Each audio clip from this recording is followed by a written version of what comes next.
Welcome, survivors, seekers, and thrivers. I'm your host, Sharileighroberts, psychic medium, energy healer, and living proof that you can transform your pain into power. Each episode, we dive into trauma healing, developing your intuitive gifts, and reclaiming your life. Get ready for real stories, deep wisdom, and a little laughter along the way. Welcome back. I have a wonderful gentleman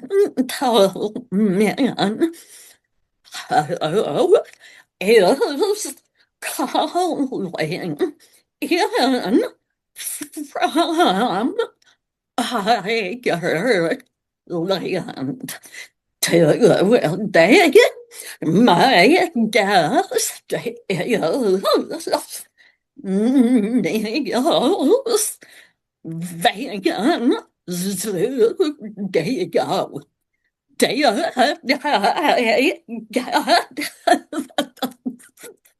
You did. Spot on.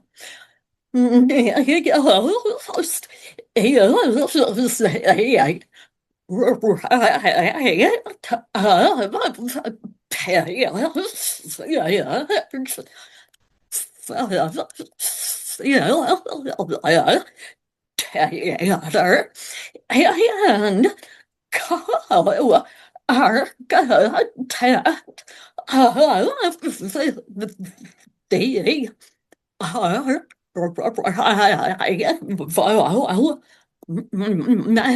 method. Now, Niels will explain that and how he helps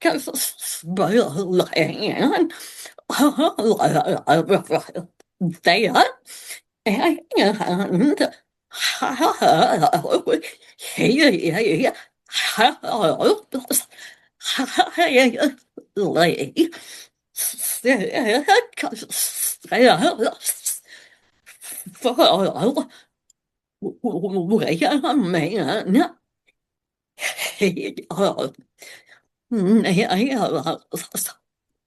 Niels, welcome.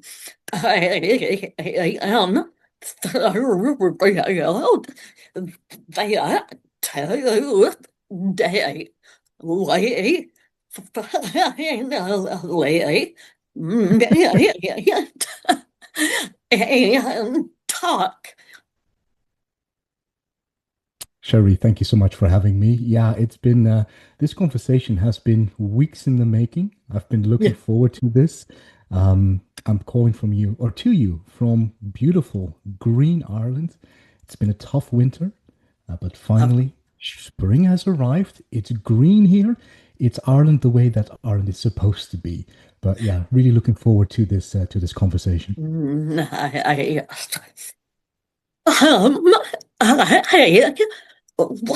wanted to ask why women and not men.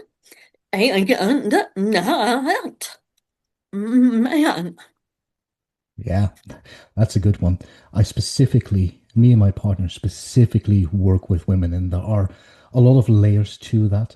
We'll get to the very poignant question beneath all of that in just a bit, because, hey, if you've ever been in the alternative field, you know there are some unscrupulous people out there.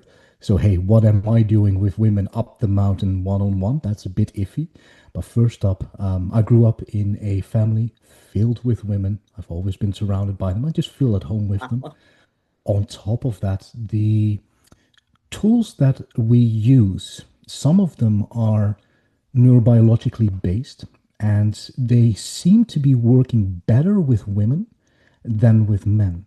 It seems that women have, just in the way that they are built in their minds, have some kind of biological superpower to use some of the tools that we use to go in deep forms of trance to make sure that we make that deep change. It seems that they are just better suited to it. So we went like, might as well completely lean into this. I'll give you one example. I won't go too deep here, but one of the things that we do is we make sure that the cognitive side of your mind is completely shut down. So your inner critic, the idea of who am I, what is possible for me, what am I supposed to be, what am I not supposed to be, that can be a gatekeeper. That can be a prison guard for real Yeah. deep change. And it's fantastic to have that thing online in the real world.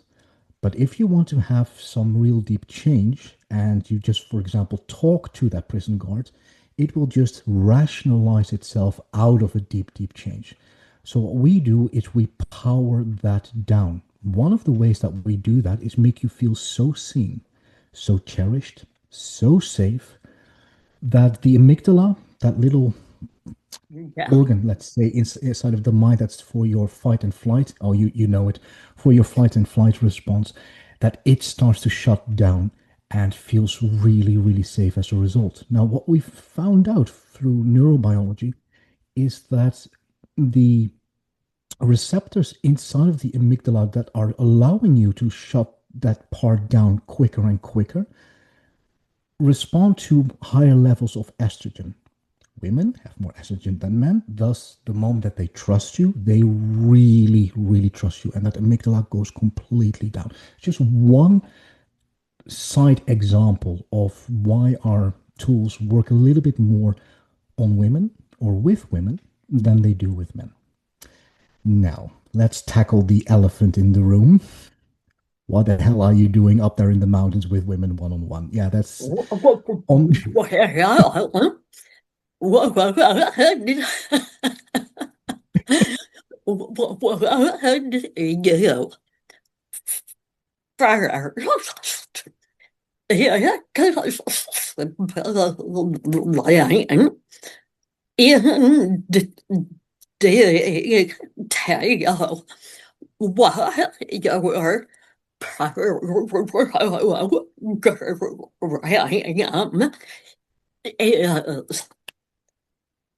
I think, yeah, we need to know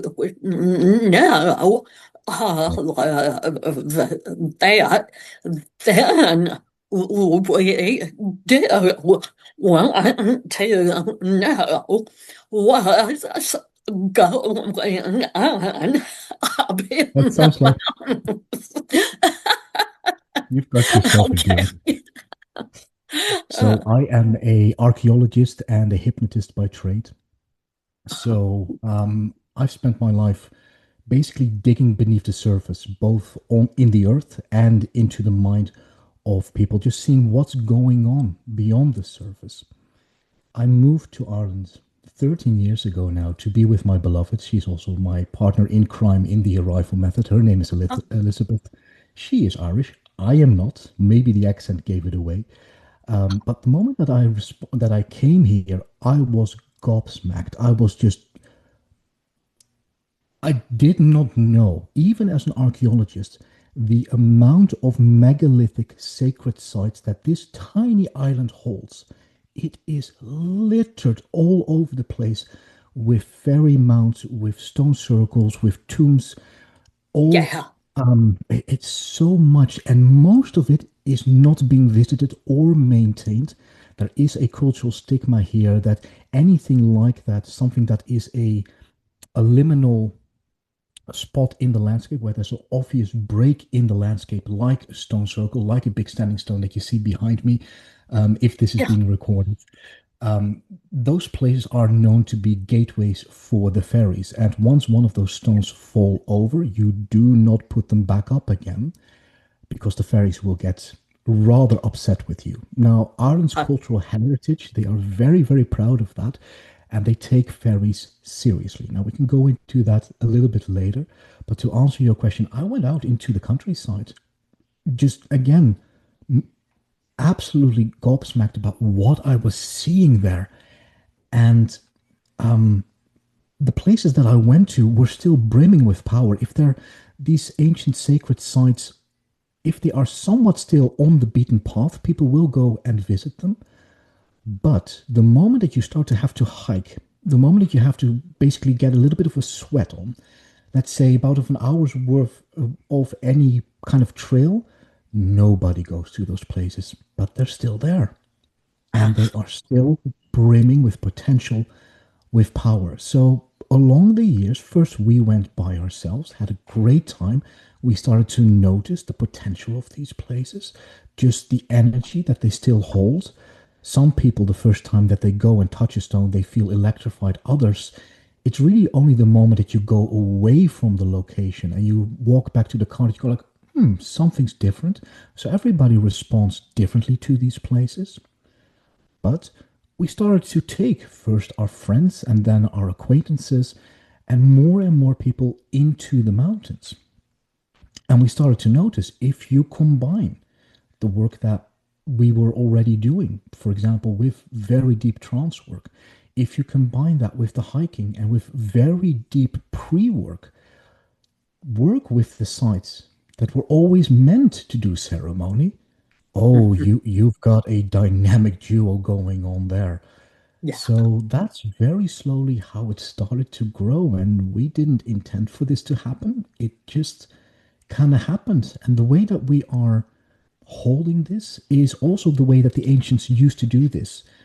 Rites of passage, meaning if you want to make a really big change in your life, yeah, you can go to another meditation class, you can read the next self help book, but some of these changes that people need to pull through, that they want to pull through, or oftentimes they've had this thing with them their whole lives, and it's been quietly going in the background, and they've been taking care of business, making their lives, making their careers, having their love relationships, raising children.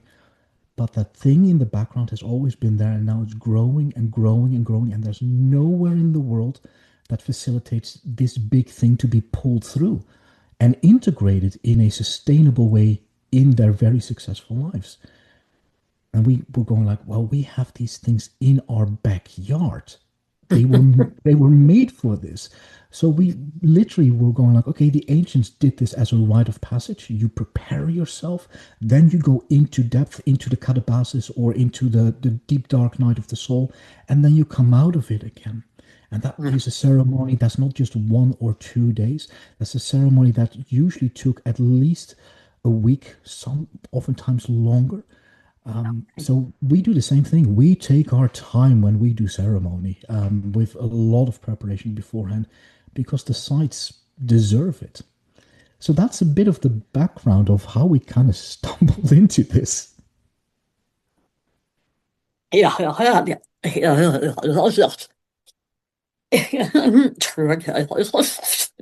Ding. And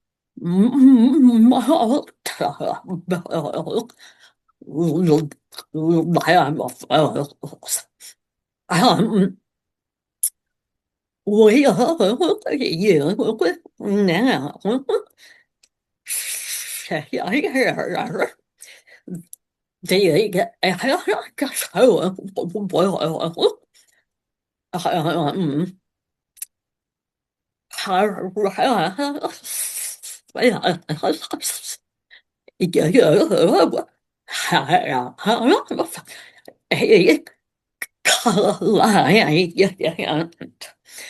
You are going to take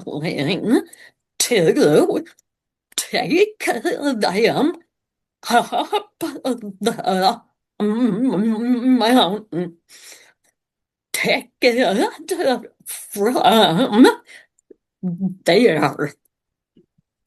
So I think that you said, hey, can you actually walk me through the moment that we go up the mountain? What does that actually look like? Yeah. Perfect. We are on the same page.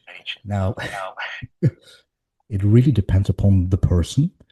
And it depends upon the amount of pre work that they've done with us, what they want to achieve, and honestly, how courageous they are.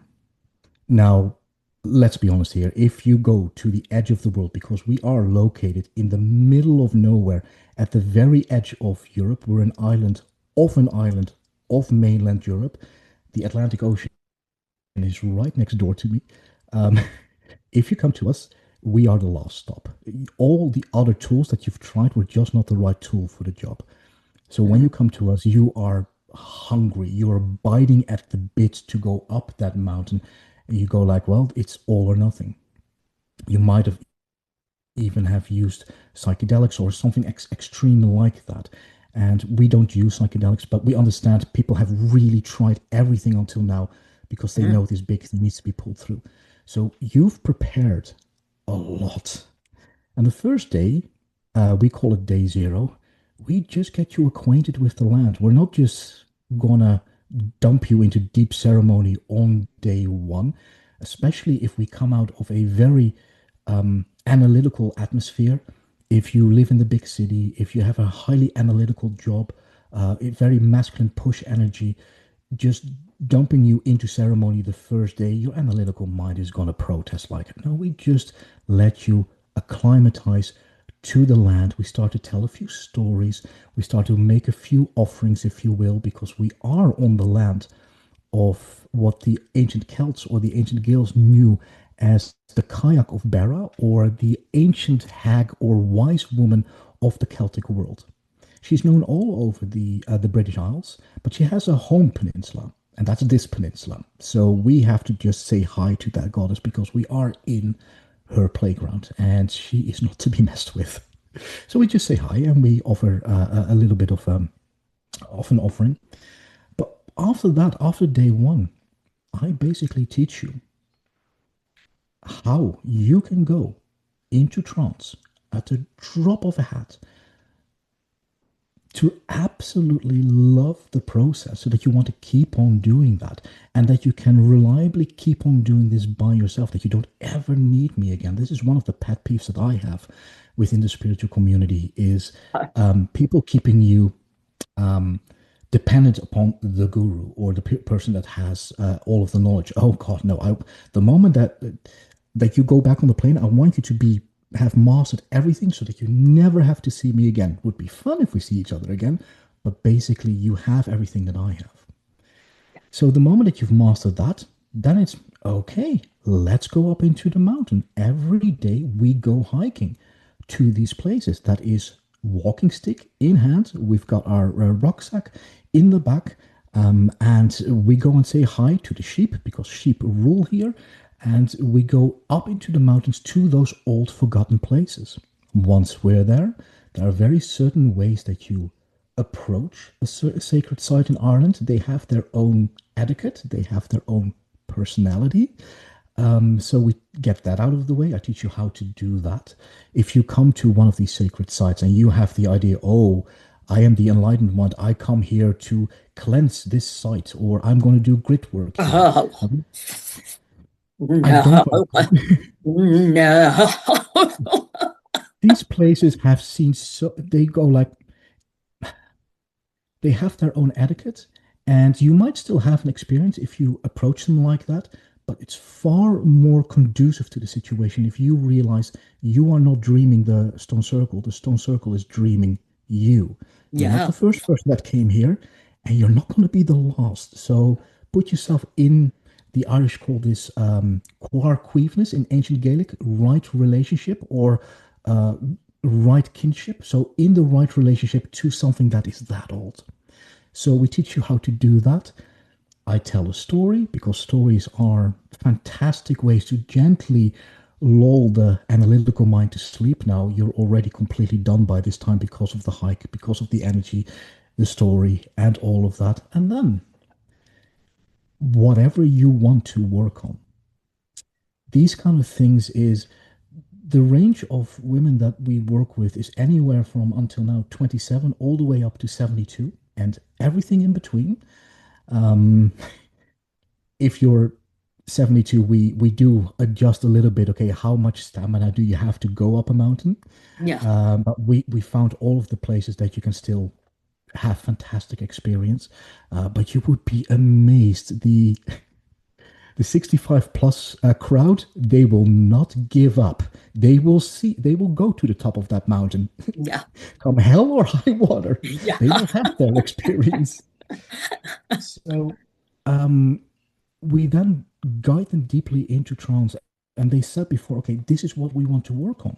And from this moment on forward, from day one, okay, there's still a little bit of clearing. But I am basically just getting out of the way, making sure that you're safe, making sure that you are well taken care of. I put the frameworks around you. I anchor you in energetically together with the sacred sites, and then it's your party.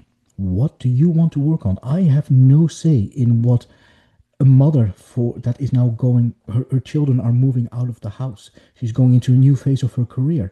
Maybe she wants to now become a mother for her tribe. She's going into her eldership role. I'm 43. I have got nothing to teach that woman other than the tools and other than creating the container where it is safe that she can go as deep as she bloody well wishes. Yeah. Very important to give them the tools. I am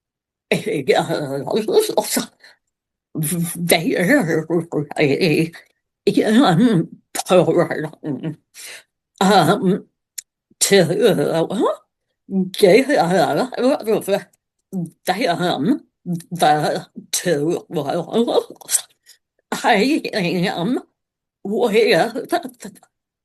you. The goal always is to help someone to the point they no longer need me. You behave, give them all the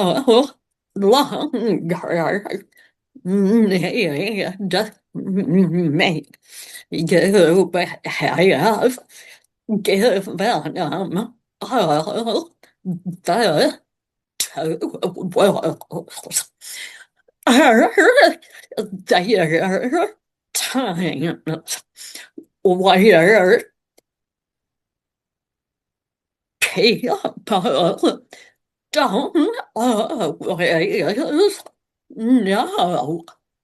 Their times where people don't always know how really thing they want to work on or where there is a delta being to win what they want and what they need. That is such a good question, especially the bit about what they want and what they need. Now, Yeah. we take our work so seriously, and it's incredibly impactful. It's very intimate. It's very energetically heavy. These days are 12-hour days. We go at it, and we will not stop until we are sure that we got what you wanted out of this. But it is important beforehand to know exactly what you want. If you're going to be vague ahead of time, you're going to get vague results. If you are crisp and sharp and know exactly this is what I want, we focus on that. Now, between you and me, Shari, the problem is never the problem. There is always a deeper thing. Yes. Yes. Mm-hmm. So that is where the whole what they want and what they need. Oftentimes, we figure this out by the end of day one or at the beginning of day two. Once they figure out the power of the different tools, the location, and the whole container that we've built, that they can actually, truly, fully let go and surrender and go deeper, Mm-hmm. oftentimes deeper than they ever thought that was possible. They go like, oh, oh, in that case, can I actually tackle X? And whatever X might be. It's Mm-hmm. oftentimes familial. It's oftentimes things that happened in the past. We make very clear to them this is not therapy. It is not meant as therapy. We are not a replacement for therapy. This is a rite of passage. It is something completely different. Doesn't mean that things don't come up. So, what we absolutely do is give you the tools to get rid of the energetic negative load and Yeah. be able to recoup and reclaim all of that tied up energy and use that now release energy to basically catapult you forward. Now, that sounds abstract, but the way that we teach this for the body, it is visceral. It is Yeah. really, really real. Both the release and then the integrating it back into your system. We hold this as a whole being approach. We're not just working with your mind. We're not just working with your subconscious mind. We're working with bloody well everything. I call this the highways and byways of your being. So it's also your ethereal field. It is also, of course, the chakras, the auras, everything that. So whatever comes up, the moment that you figure out it is actually safe, nothing is expected of me, but I am being held in such a way that the bar is, you can see that the bar is really, really high, if you will. We are cheering you on and encouraging you to just go as deep as you possibly thought. That was, okay, that was day one. What else can we do? In those places, people do reinvent themselves, and we give them the tools to not just have an aha moment and, okay, now I've reinvented myself, but it's still kind of just mental. We give you the tools so that it's not just mental. You actually burn this into your mind so that it becomes a new neural network, and that the body is fully on board. Because if the body is not on board, the mind has a tendency to, in 2 3 weeks time, look back and go like, that was a nice experience, and then 2 months later, yeah, I'm still thinking of it fondly, but there are no changes. Sorry, Yeah. but that's not good enough. That's not good enough for Mm-mm. a successful rite of change. So we teach you how to not just have an insight, a aha moment, but actually take this into your daily life so that it becomes identity. Something that the older ones figured out with how they positions rite of passage is the power of being witnessed. And the idea here is, if you just do this by yourself, you try to put into place a new identity, a new way of being for yourself. It is possible. It is absolutely possible. But you're doing this on pure willpower. The moment that you get out of your little cocoon where you were doing your ceremony, your old life is, of course, going to be pushing back on you. And Yeah. especially our lives nowadays, with all of the different balls that we have in the air, all of the different relationships and their expectations, and they all expect us to stay the exact same as we've always been. That is Yeah. understandable, but at the same time, for the people that really need to make that big of a change, that is the exact opposite of what they need. So, what the ancients figured out is, if somebody goes through this, they need an encouraging witness that will hold them to their new identity the moment that they pull it through. So the moment that you leave Ireland, our work isn't done. You're not getting rid of me just yet. So me and my partner Elizabeth keep on connecting with you for at least 3 months to give this stuff roots. Otherwise, again, it's just an aha moment in the mind, Yeah. and you come crashing down. And oftentimes, when you come crashing down, the old identity reinforces itself even stiffer Uh, and even stricter. You know how this yeah. works. Oh. Mhm. So you Yeah. need to be witnessed. There is so much power in awareness, where, on the one hand, very practical, we now hold you to that new standard that you've set for yourself, and we're checking in. How did you do? Where did you fail today? Where did you conquer today? How did you show up? Are you happy with that? Of course, when you go back, it's one step forward, or sorry, two steps forward, one step back. That's the Yeah. nature of these kind of things. Yeah. But we keep on making sure that you are being witnessed. Now, that's the practical part.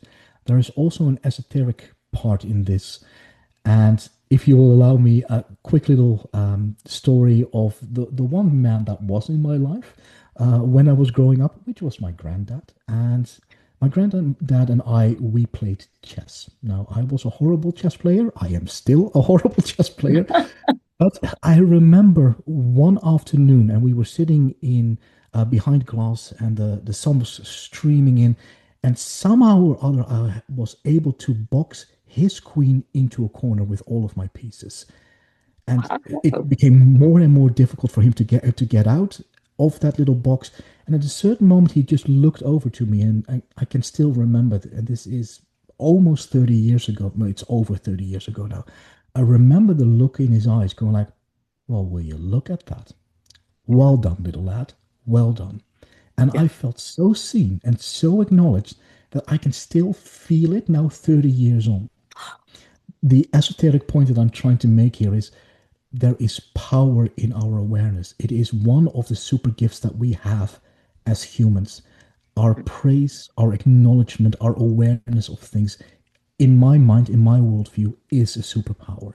So Yeah. being witnessed, coming out of things and holding you to it and going like, and celebrating the high points and going like, and that could have gone better. That's fine. We're human. There is a superpower in that. That to us is a true rite of passage. Preparing, going in, but also coming out again. There is and you said they had perfectly. You also touched on they had the healing journey. Not for the thing of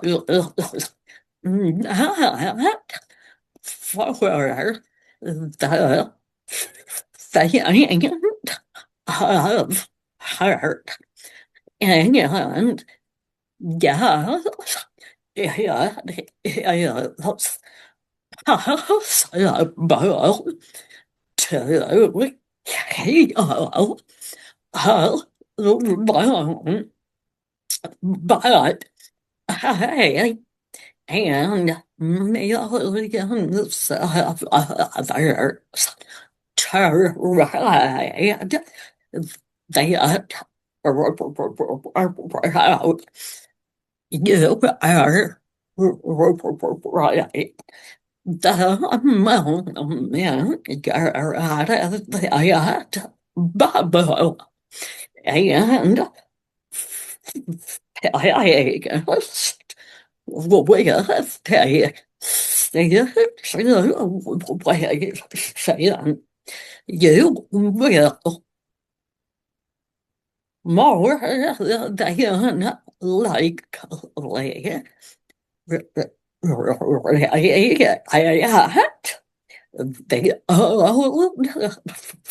way. And yes, that you and yes, is powerful.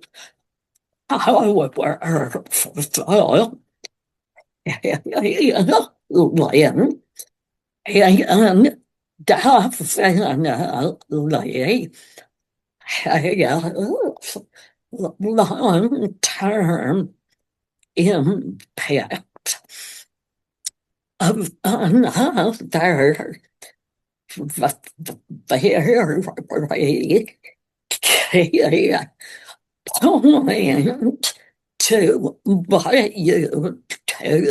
do. Yes, and he we have to beer red and their higher sales. Once you do that, I agree. There is no stopping you. I mean, the opportunities for learning are infinite. Boy, you have many fire about coming and it's very understand the energy of those secret sight. I am already well into connecting with my higher self and spirit. They would make connecting to those particular goddesses, ancients, they are much more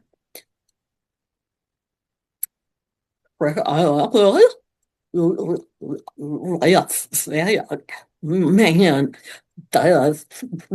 the things I could learn. And I have always had a connection to the well-known stones and the site. Okay, enough about me. You talked about telling stories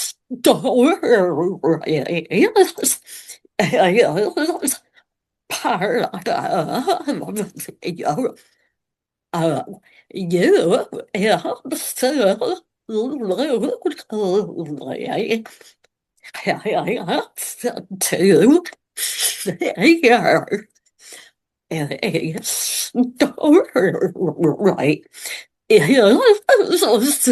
There one that you're feeling called to share now. I'll think about one. First, I'm just going to respond to your absolute fired upness, especially when thinking about Ireland. Yeah, she has that effect on people, and the sacred Yeah, sites do that as well. There is a philosopher slash Christian mystic that used to live about 10 to 20 miles from me. He was basically right next door.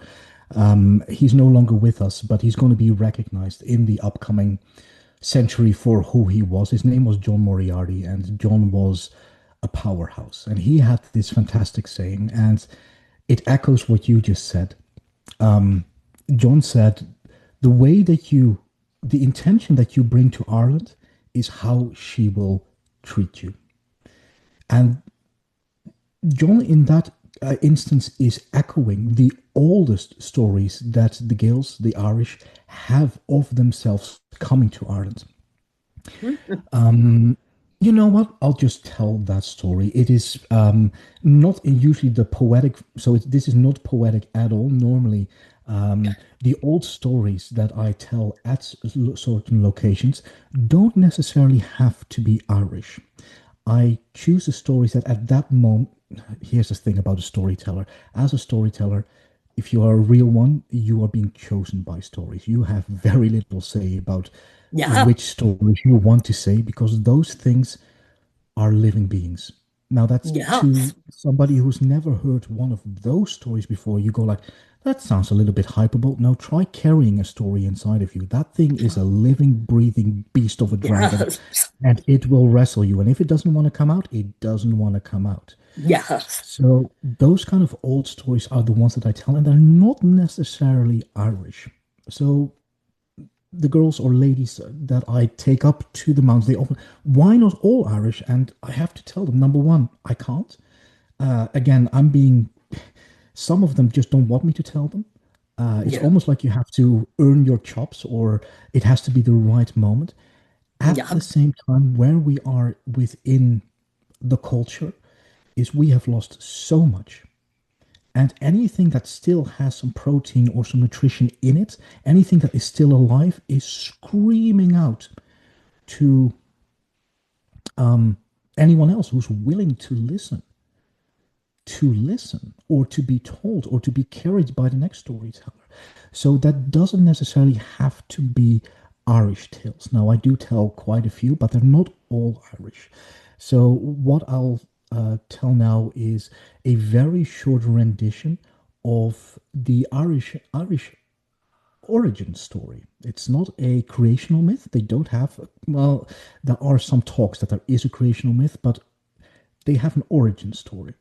And central to that origin story is always the figure of Ireland itself.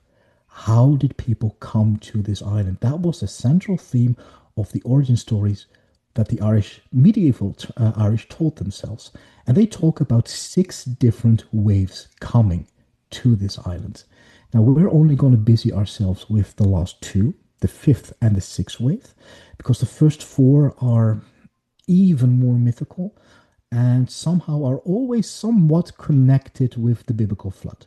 So you can really see the ancient Christian monks who were writing down these stories. There's always, they try to connect it back to what they knew in their worldview, being, let's start with Noah. So we're going to ignore the first 4. The 5th race that lands on Irish soil is a tribe known as the Tuatha De Danann, or the tribe of Danu, the goddess Danu. Tua is tribe. And these are powerful beings. These are demigods, great heroes of enormous skill and good at magic and beautiful songs. And they really were gods. A little bit later, a 6th wave arrives. These are the sons of Meal, or the Milesians, which are nowadays seen as the modern day Irish. They come to the shore, and they are being led by 2 men. Amergin, also known as Maid of Song, he's a poet and a bard. And on the other hand, you have Don, who is a warrior. And to make a long story short, Don basically says, we're going to take this island. And Amergin goes, this looks like a very powerful place. So he starts to talk and sing to the land, and he bumps into 3 goddesses, 3 personifications of Ireland. Those are the goddesses Bamba, Fotla, and Eru. And just like John Moriarty said, the way that you arrive with your intention to the land of Ireland, that's how she'll treat you.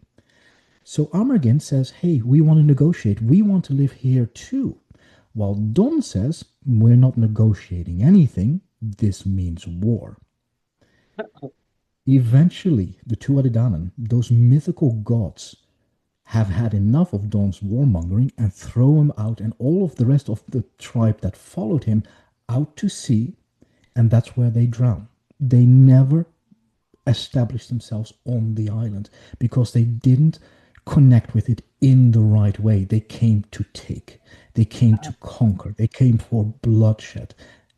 Remember, this is the oldest stories that the Irish have of themselves.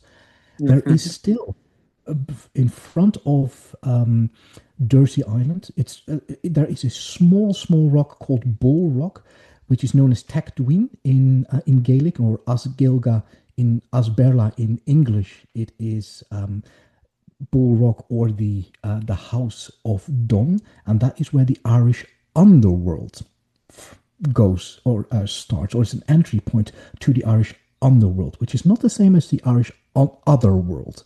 2 different things. Yeah. So, finally, Amergin, Maid of Song, and his people negotiate with the Tuatha De Danann. They still fight a battle. There is battle, but eventually they go to the goddesses, and there's a truce, and they come to the understanding. The Tuatha De Danann, the 5th race, will go into the Irish otherworld. Those places that are just beyond sight, just beyond your breath. You can kind of hear it, you can kind of feel it, and the access points are those liminal places, the fairy mounts, the stone circles, the stone mounts, the caves, the cliffs, everywhere where there is mist, where there is a clear break in the landscape. That is how the Tuatha De Danann can still come into the Irish above ground, which would now be given to the Milesians, to the Sons of Meal, to Amergin and his band. Only one problem. The Irish Yeah, of course. There needs to be a twist at the last moment. The Irish do not hold up their side of the bargain. The part of the bargain was you will honor the land and you will gift it and you will take good care of it. And you will honor the Tuatha Dé Danann. You will honor the people that went into the mount. You will honor the people of the mounts, which later became known as the fairies.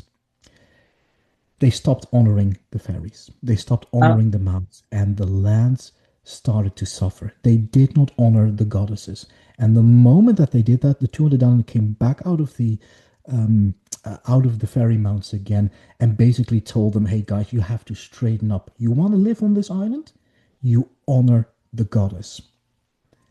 This is one of the most ancient stories that the Irish have about themselves, and it's about their relationship with the land. And I think that is so darn beautiful.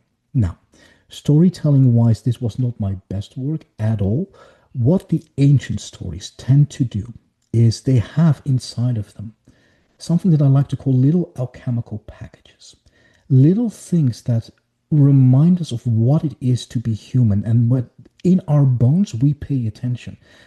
Throwaway sentences like caribou dust, or when there was no moon yet in the sky. They remind us of something really, really deep, of what it means to be human on this earth. And it's rather difficult at times to be human on this earth. Those kind of stories, especially again, summertime, Ireland is fantastic.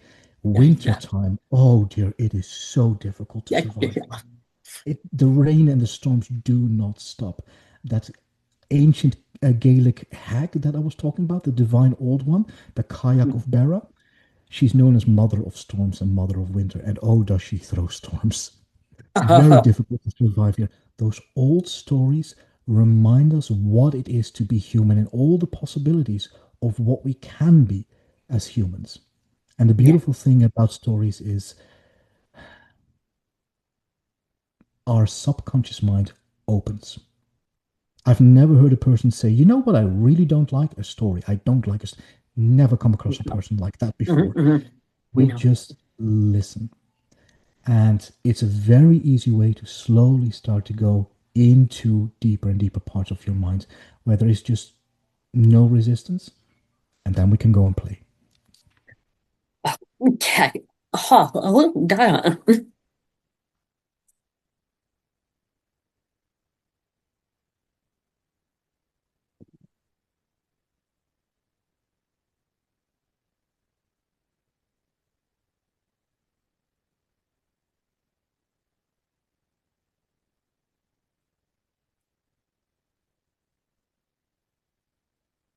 وحاجة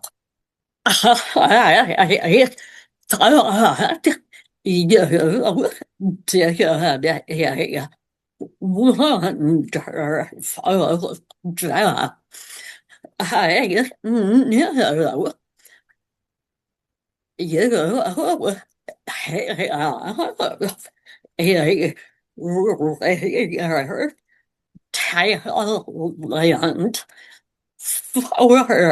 Thailand for telling stories. Now I understand the importance of a story. In your process. You told that I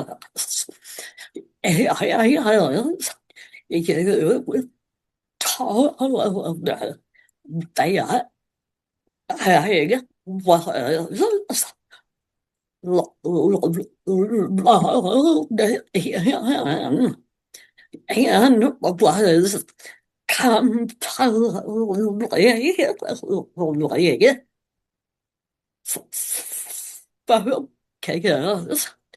and was completely focus on what you were saying. And I had visuals coming, and there was it kept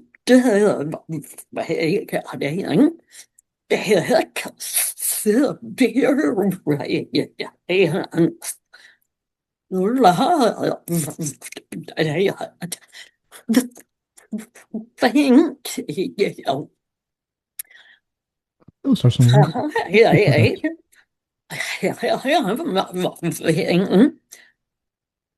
talk to with and words with their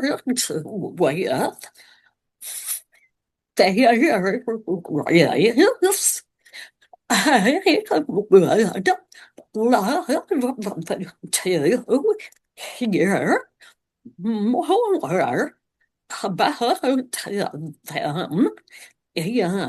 I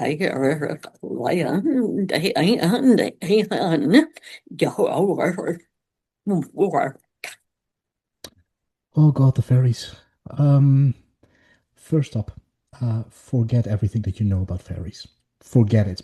Because the idea that we nowadays have, if you don't see them, if you don't have the gift, if you don't have the sight, the idea of what we have of what fairies are highly influenced by number one, Disney, who in their version were influenced by Victorian novelists, who in their version were influenced by Shakespearean playwrights.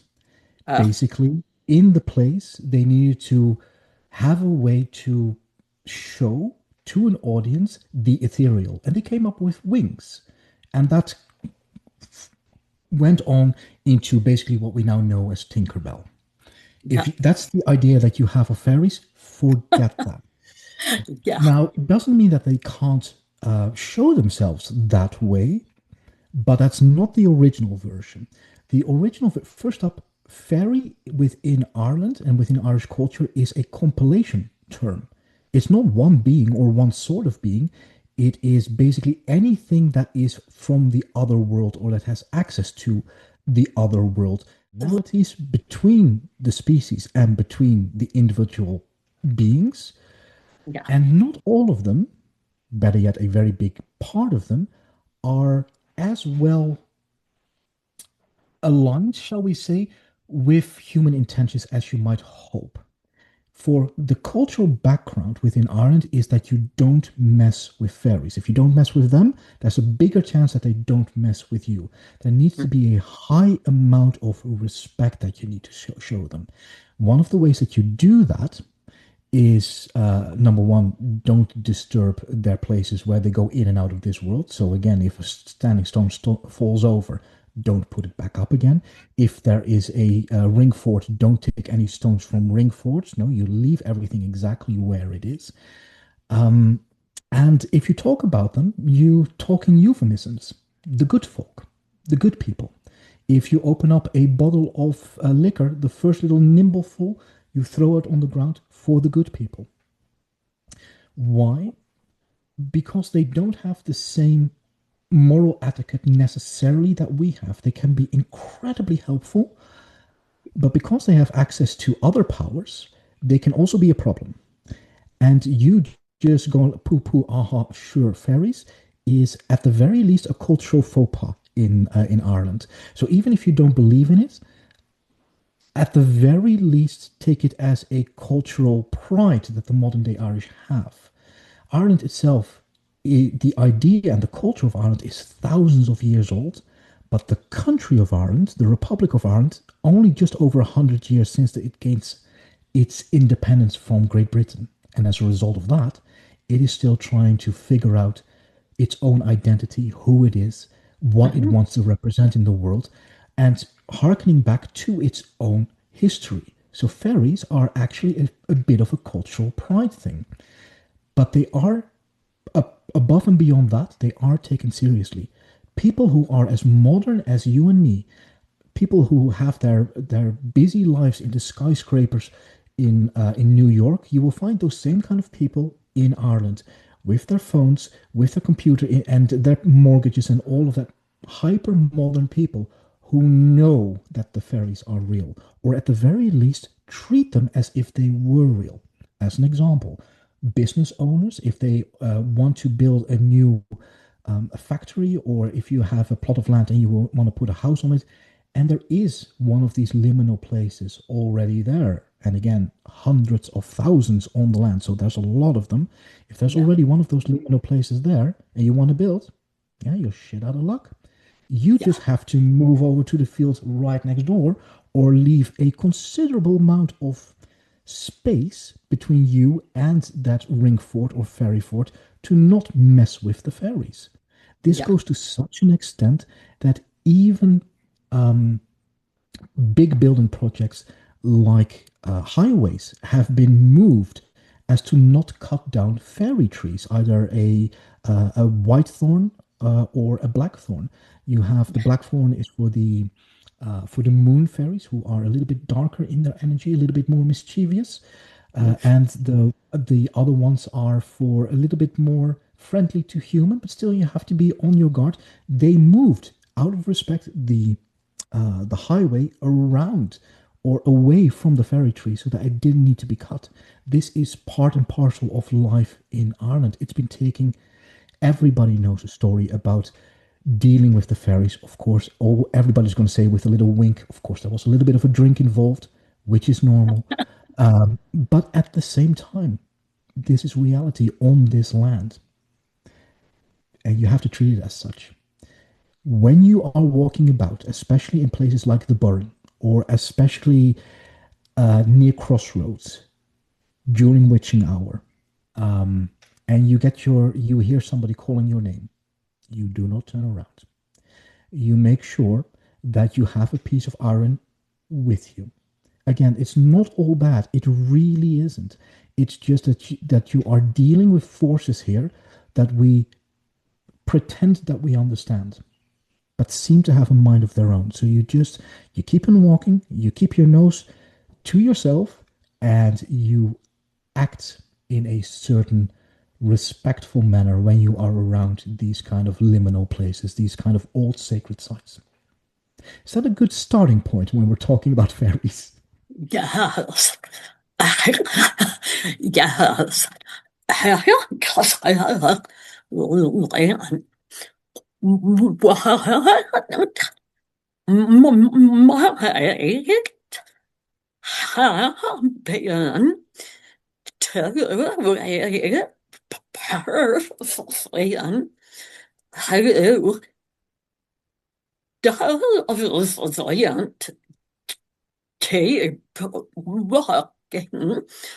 but turns but Yeah. might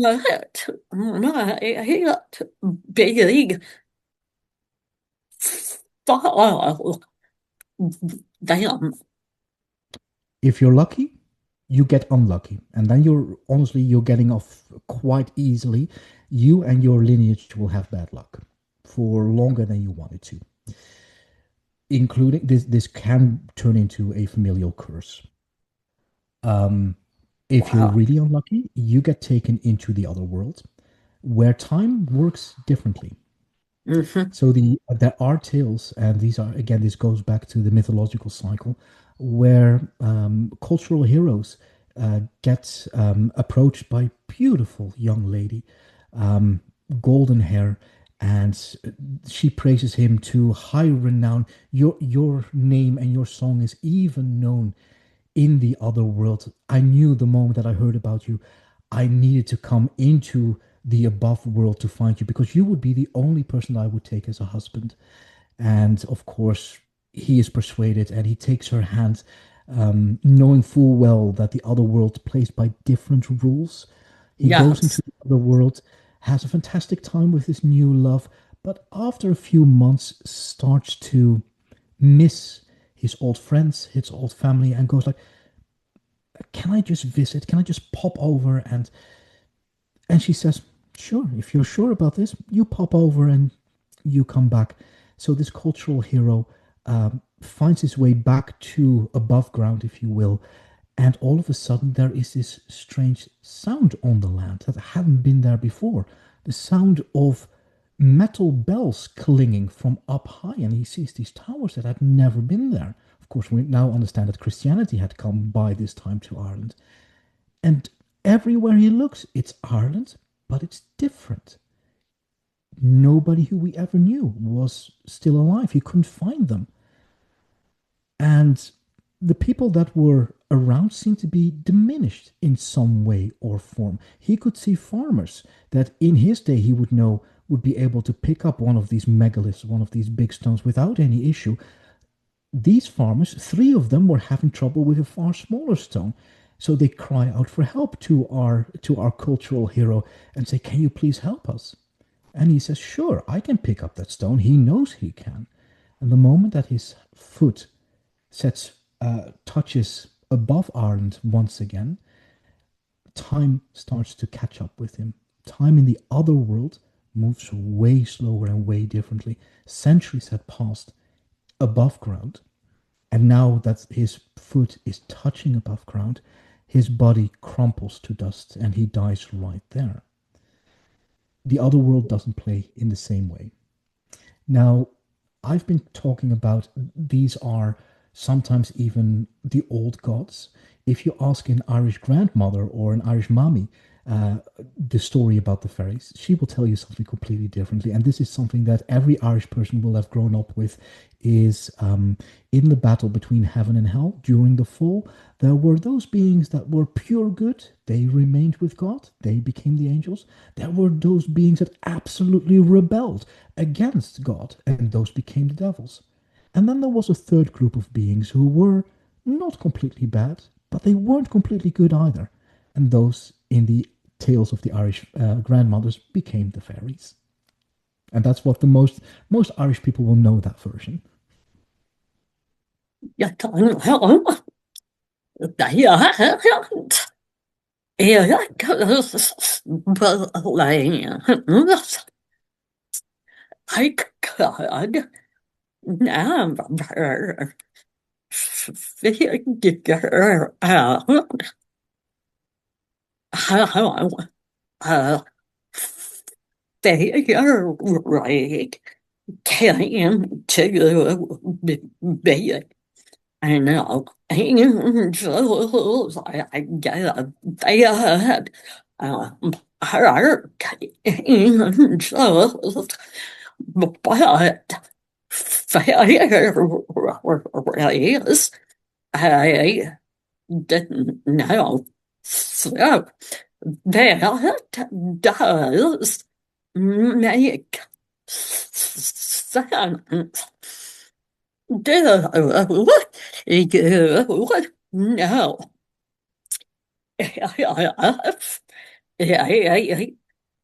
fairy can become an angel? This goes beyond my knowledge. Okay. So I would love to make up a story or anything like that. I don't have that cultural information. What I can tell you is that Ireland itself, because of its history, because of how Christianity came to this Ireland, and as a storyteller, of course, I am going to quote Martin Shaw. You might have heard of him. He is, in my mind, the greatest storyteller that is alive today. And he has a fantastic quote that Christianity didn't come to Ireland at the tip of a spear, but on the tip of a tongue, meaning that was a very gradual integration process of the pagan ways slowly being absorbed into Christianity, and it was never quite fully relinquished. So even when the old Christian scribes, the monks of whom we all have this information, talk about the Tuatha or about the gods that came before, yeah, sometimes they make a little bit of fun of it, but there's always more gravitas and autoritas to their words. They take it more seriously than you would expect that they would. There was a real tip of the hat of what came before. So I wouldn't be surprised that in that same way, and this is me speculating, in that same way that there is a very gradual integration between, on the one hand, the pagan ways that became Christianity, in that same way that there is a continuation or a growing of fairies into higher beings. I must tell you, I don't have sight in that way. I can feel a lot. But if I would now as say as an authority, oh, it's this, this, and this, no, sorry, then I would be lying. What I can tell you is the story of Saint Bridget, and Saint Bridget is one of the patron goddesses of Ireland. Now you know one patron god that is Saint Patrick, but Ireland actually has three, and one of them is a woman named Saint Bridget, and Saint Bridget nowadays is Saint Bridget, but before she became canonized and before the Christian story was put upon her, she was, as far as we can tell, and this is a little bit, it's stated more matter of fact nowadays than our knowledge actually is there. But it seems that she was an ancient Celtic goddess connected with springtime, with the Oh, light, just where the kayak, the elder goddess of winter, of storms, had one side of the year. Her sister or her other half, Saint Bridget, had the other parts, being spring and summer. And Saint Bridget nowadays, she's just received her own vacation day in Ireland. I would say that outside Ireland, in the diaspora, so in Canada and the US, St. Patrick is way more important, but inside Ireland, especially as part of the revival and that trying to understand who we are as Irish, that revival and rediscovering of themselves, St. Bridget is starting to become even more important than St. Patrick. And she is oh, basically another sovereignty goddess. Just like Futla, Eru, Bamba, those other goddesses that we were talking about, she is also a sovereignty goddess. And this comes back everywhere within Irish mythology is the need for freedom and the need for sovereignty. yeah. You guiding your own way, still in right relationship with the people around you, but being free and being sovereign. So that does come back in our rights, by the way. We really do touch upon that. But in that same way, from pagan to Christian, we have an actual goddess who became a Christian saint, Saint Bridget.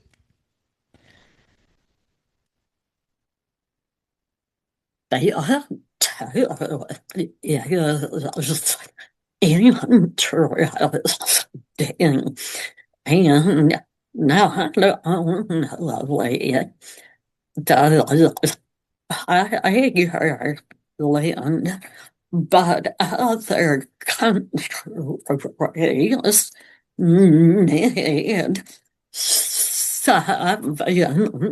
sovereignty. Therefore, it makes sense that God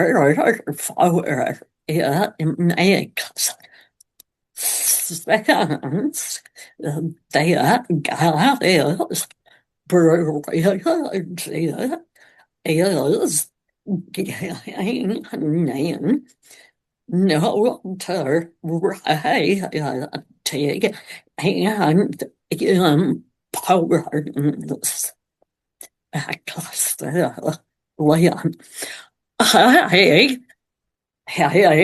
you longer than I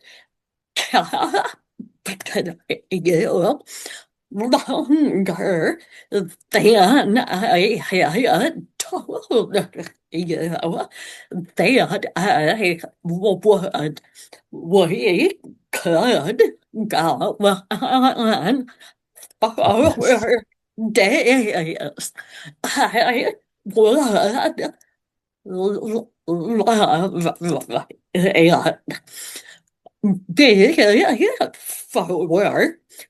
Therefore, we sign off. Would you like to g- give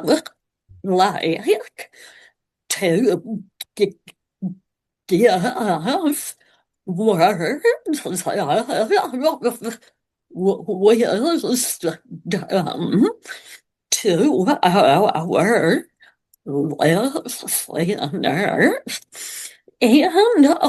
our listeners and also share how people can contact you. absolutely. Sherry, thank you so much for this. I really enjoyed this. And you're right. This is what Ireland does to people. You don't even have to be of Irish lineage. Again, I'm not. Now, so, and as for wisdom, let's see. What I'm going to do is, yeah, I mentioned this along the way, and that is the Irish idea of right relationship. And that is a core concept that's known as quarqueveness. And the idea is that, hey, we change as humans throughout our lives. It's normal that we change, but we have to change in right relationship with both ourselves, the people around us, our tribe, our larger society, and then with all of those unseen forces that are out there as well. This is a universe based on relationship. And yes, we have to change, but it's also a negotiation with all the other things of how we change and all of that. And to find a balance between staying true to yourself and not blowing up all of the relationships that you've built is a tightrope. And honoring those relationships, both in the seen world and the unseen world. When we guide our ladies back home again, we tell them, tongue in cheek, you're not allowed to divorce your husband the first week that you're back. Just don't. You're not allowed to quit your job the first week that you're back. If you want to put in that kind of change, you do it slowly, you do it in the right way, you honor what you've built, and then if people can no longer come along with you in a new person that you now need to be, they will fall away eventually.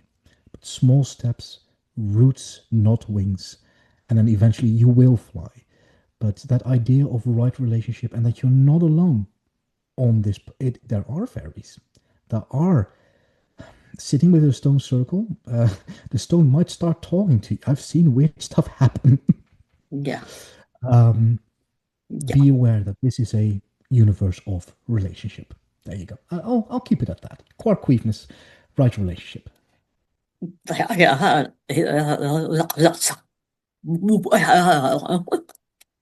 Sad and incredibly important. Now, how can people contact you? Well, if they want to work with us and want to come to Ireland, give us a call. Our website is adventuresinquietplaces.info. So that's adventuresinquietplaces.info. There, any button on that site will get you to talk to us. The thing is, because we take this work so seriously and because it is so intimate and so it goes so deep, it is one-on-one work. We can only take a maximum of 20 people per year. So if you do feel that this is for you, let's have a talk. We need to be a good fit for you. You need to be a good fit for us. So yeah, let's have a talk. Do you have any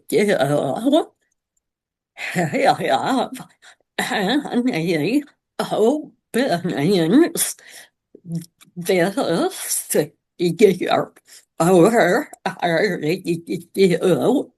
but We still have a few for this season. The thing about the Irish season, it's short. It's really short. So the moment that Samhain comes on by, which is the 31st of October, also known as Halloween, that is the start of the Gaelic New Year. So in the old way that the Gaels used to look at it, the New Year started in darkness. It started at the beginning of winter. The new day started at sunset the day before. So new life starts in darkness. The way that we do this is with the Irish weather. We do it in the summertime because the wintertime is too much. It is the rain is so much. To answer your question, yeah, we still have a few for 2026. Again, we just have to have a talk with people.